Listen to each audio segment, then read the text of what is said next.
આજે આપણે શિયાળાની ઠંડીમાં ગરમા-ગરમ ખાવાની મજા પડે તેવી એકદમ સોફ્ટ અને ફૂલી આલુ અને મટરની પૂરી બનાવીશું. સાદી મસાલા પૂરી તો હંમેશા આપણે બનાવતા જોઈએ છીએ, પણ એકવાર તમે આ રીતે લીલા વટાણા અને બટાકા મિક્સ કરીને પૂરી બનાવી જોજો. એ ખૂબ જ ટેસ્ટી બને છે ને એકદમ સોફ્ટ બને છે. તો એના માટે સૌથી પહેલાં આપણે એક મિક્સરની નાની જાર લઈશું. આ અડધો કપ એક નાની વાડકી જેટલા તાજા લીલા વટાણા છે, એને આપણે મિક્સર જારમાં લઈ લઈશું.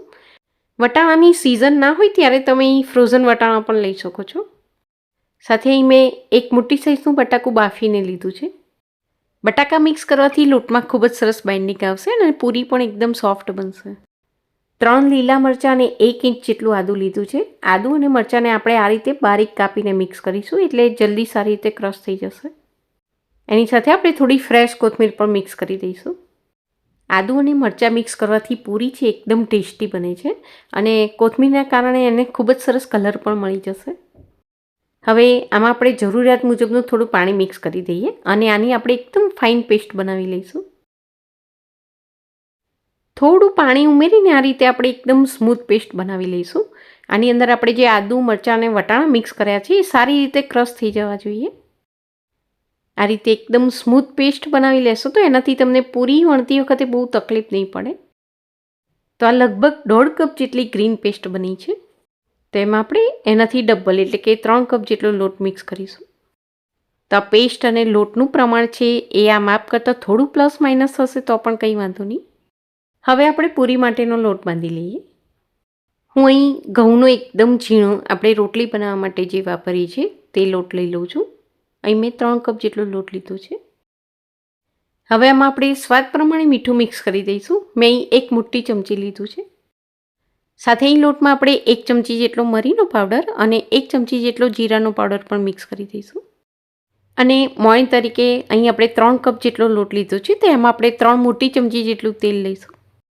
ખાસ તો આપણે જ્યારે ઘઉંના લોટની પૂરી બનાવીએ ત્યારે એમાં તેલનું મોણ જો ઓછું નાખીએ તો એનાથી પૂરી થોડી ચવડ બનતી હોય છે.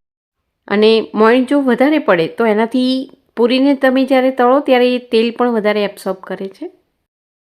તો મોણ અને મસાલા અને લોટમાં બરોબર મિક્સ કરી લીધા પછી હવે આપણે જે ગ્રીન પેસ્ટ તૈયાર કરી છે એને પણ આપણે લોટમાં મિક્સ કરી દઈશું.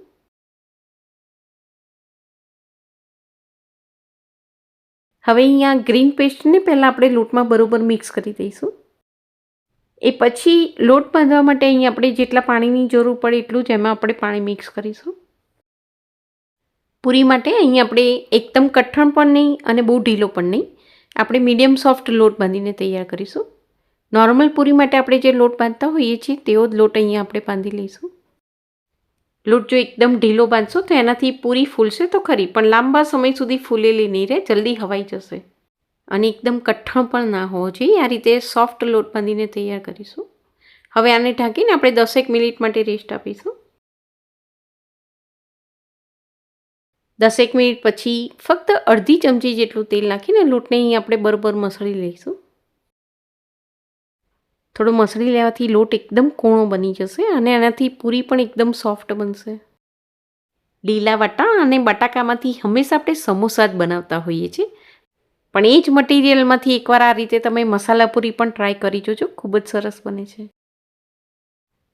તો અહીં લોટમાંથી પહેલાં આપણે મીડિયમ સાઇઝના આ રીતે ગુલ્લા બનાવીને તૈયાર કરીશું. તો પૂરી અહીં તમારે જેટલી મોટી કે નાની બનાવી હોય એ રીતે આપણે ગુલ્લા બનાવી લઈશું. તો એક બાજુ ગેસ પર મેં તેલ ગરમ કરવા મૂકી દીધું છે ને તેલ હલકું ગરમ થાય એ પછી આપણે પૂરી વણી લઈશું. નોર્મલ પૂરીની જેમ જ આ પૂરી તમે વણી શકો છો, બિલકુલ પાટલી સાથે સ્ટીક નહીં થાય. તો તળીએ ત્યારે બરોબર ફૂલે એવી એકદમ પાતળી પણ નહીં ને બહુ જાડી પણ નહીં, એવી મીડિયમ થીક પૂરી વણીને તૈયાર કરીશું. હું તમને બીજી એક પૂરી વણીને પણ બતાવી દઉં. અંદર બટાકા મિક્સ કર્યા છે છતાં પણ ખૂબ જ આસાનીથી તમે વણી શકશો.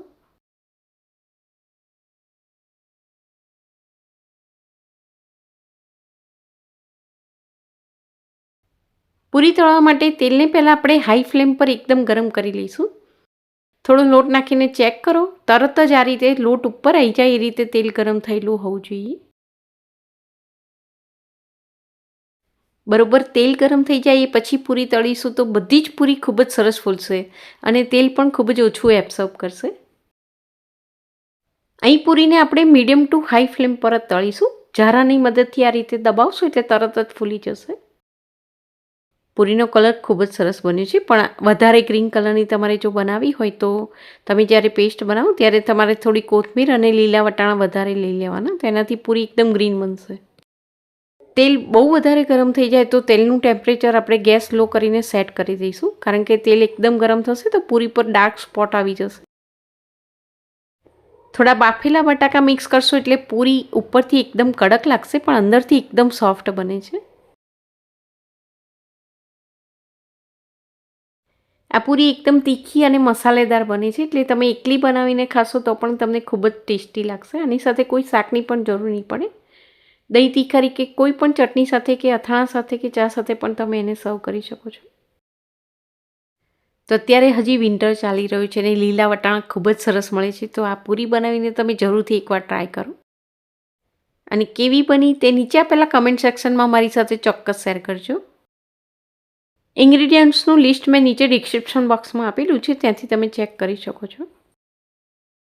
એકદમ ન્યૂ અને યુનિક પૂરીની રેસીપી છે. આ વિડીયો જો તમને પસંદ આવે તો તમારા ફ્રેન્ડ્સ અને ફેમિલીમાં શેર કરવાનું ના ભૂલશો.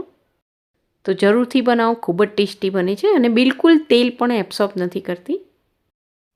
આઈ હોપ કે આજની આ રેસીપી તમને ચોક્કસ પસંદ આવી હશે. Thank you for watching.